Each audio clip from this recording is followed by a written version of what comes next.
Hello, আসসালামু আলাইকুম।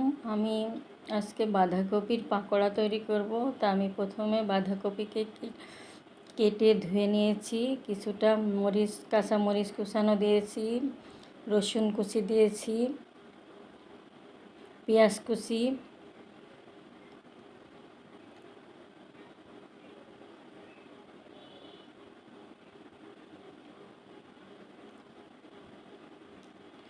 আমি পরিমাণ মতো লবণ, হলুদের গুঁড়া, জিরার গুঁড়া, ধনিয়ার গুঁড়া, শুকনো মরিচের গুঁড়া 1/2 চামচ করে সবগুলো নিয়ে নিয়েছি। এবার 1 চামচ বেসন নিয়েছি, 1.5 চামচ পরিমাণ, 1 চামচ কর্নফ্লাওয়ার নিয়েছি। এবার এটাকে আমি ভালো করে মাখিয়ে নেব।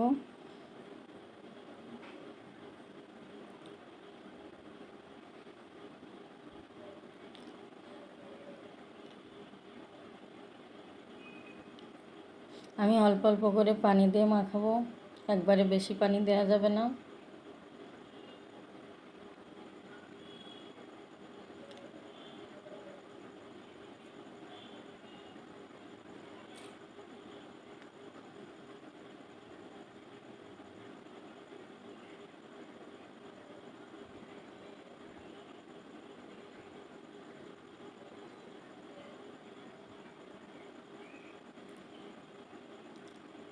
আমার বেসন একটু কম পড়েছে, তাই আমার একটু পরিমাণ দিয়ে নিয়েছি।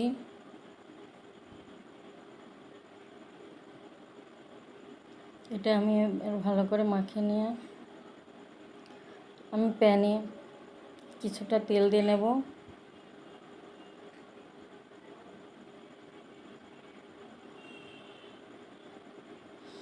তার তেলটা গরম হয়ে গেছে, এবার আমি পাকোড়াগুলো সব একে একে দিয়ে নেব।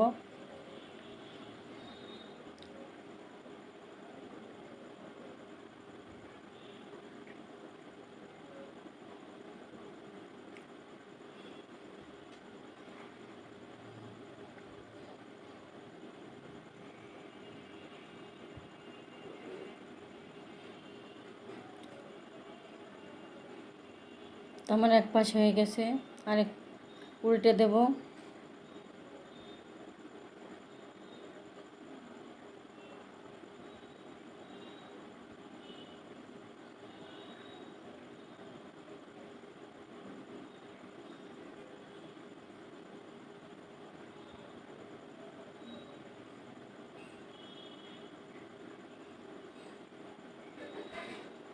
আমার হয়ে গেছে, এগুলো সব উঠে নেব,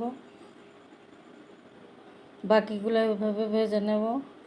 তা আমার পাকোড়া রেডি। আমার নিজের বাগানের বাঁধাকপি। তা আপনাদের কার কার এই পাকোড়া ভালো লাগে অবশ্যই জানাবেন।